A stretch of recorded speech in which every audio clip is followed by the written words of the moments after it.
হারামের সরকার আমরা মানি না, মানব না। এই অবৈধ সরকার মানি না, মানব না। মাফিয়া সরকার মানি না, মানব না। এবার এই রকমই স্লোগান উঠল।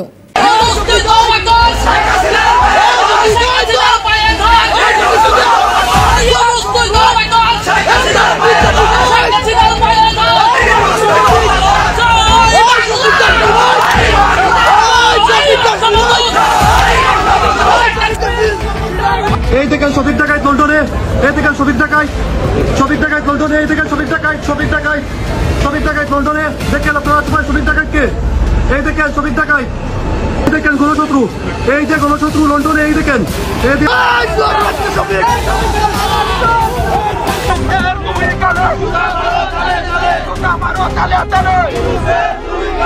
দেখি আর স্টারমার ডক্টর মোহাম্মদ ইউনূসকে অ্যাভয়েড করলেন।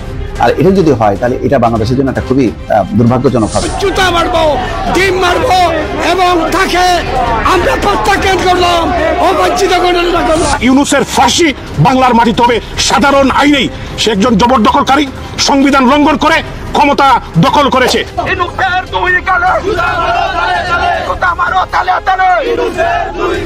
এদিকে লন্ডন সফরে শেখ হাসিনার বোনের মেয়ে টিউলিপ সিদ্দিকী বর্তমান অন্তর্বর্তীকালীন সরকারের প্রধান উপদেষ্টা ডক্টর মোহাম্মদ ইউনূসের সাথে লন্ডনে সাক্ষাৎ করতে চাইলে এই অন্তর্বর্তীকালীন সরকার দেখা না করে দেখা করল বিএনপির ভারপ্রাপ্ত চেয়ারম্যান জনাব তারেক রহমানের সাথে।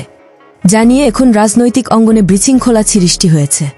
তাই তো এবার লন্ডন সফরে এই অন্তর্বর্তীকালীন সরকারের প্রধান উপদেষ্টা ডক্টর মোহাম্মদ ইউনূসের ছবি ব্যঙ্গ করে আঁকিয়ে জুতা নিক্ষেপ সহ অন্তর্বর্তীকালীন সরকারের প্রেস সচিবকে রাস্তায় চলাচলের সময় লন্ডনে চরমভাবে অপমান করেন আওয়ামী লীগের নেতাকর্মীরা।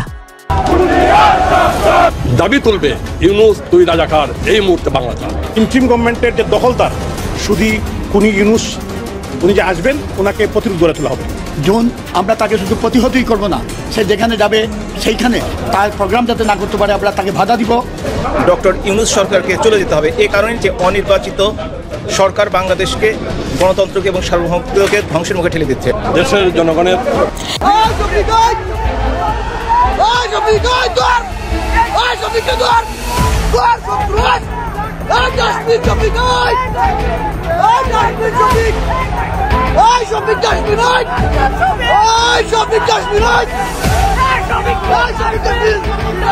এই দেখেন শফিক ডাকাত লন্ডনে, এই দেখেন শফিক ডাকাত লন্ডনে, এই দেখেন শফিক ডাকাত লন্ডনে। দেখেন আপনারা সবাই শফিক ডাকাতকে, এই দেখেন শফিক ডাকাত।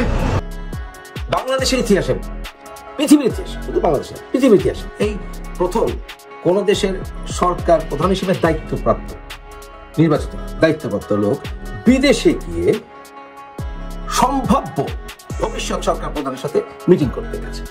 এইটাই বোধহয় ইতিহাসের প্রথম। তাদের বিএনপির এবং তারেকের ক্ষমতা কতখানি বুঝতে পেরেছেন যে কান ধরে টেনেছে, হালকা চলে আসছে ইউনূস। অন্যদিকে আবার লন্ডন সফরে এই অন্তর্বর্তীকালীন সরকারের প্রধান ডক্টর মোহাম্মদ ইউনূস কেন বিএনপির ভারপ্রাপ্ত চেয়ারম্যান তারেক রহমানের সাথে দেখা করে? জুলাই বিপ্লবে যারা আহত নিহত হয়েছে তাদের সম্মানের বড় আঘাত হেনেছে এই ইউনূস সরকার বলে দাবি জানিয়েছেন জাতীয় নাগরিক পার্টির এনসিপির নেতাকর্মীরা। দ্বিতীয় কথা হচ্ছে তিনি লন্ডনে চ্যাথাম হাউসের যে তার যে বৈঠকটা ছিল সেখানে তিনি বলেছেন যে গণভোট একটা অর্থহীন ব্যাপার।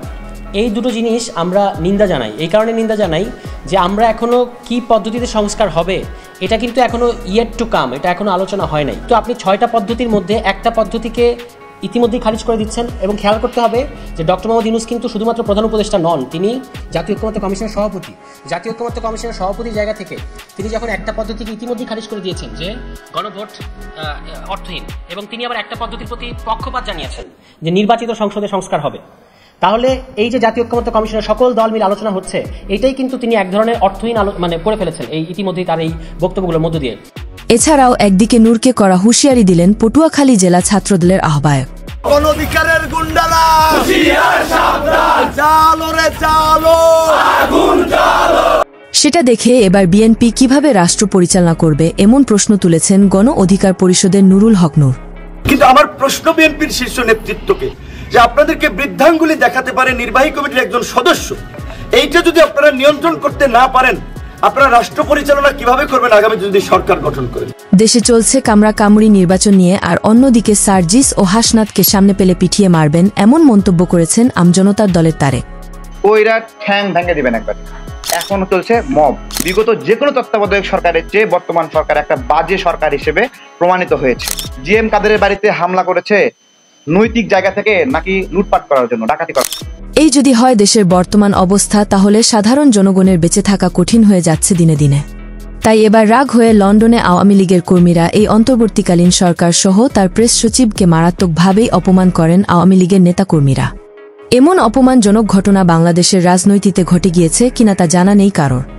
ইউনূস সরকারকে যে বিশ্বাস করে এই মহামূল্যবান চেয়ারের দায়িত্ব দিয়েছে ছাত্র জনতা, সেই বিশ্বাসের জায়গা আর ধরে রাখতে পারলেন না এই অন্তর্বর্তীকালীন সরকারের প্রধান উপদেষ্টা ডক্টর মোহাম্মদ ইউনূস। এমনটি মনে করেন দেশের খেটে খাওয়া সাধারণ মানুষ।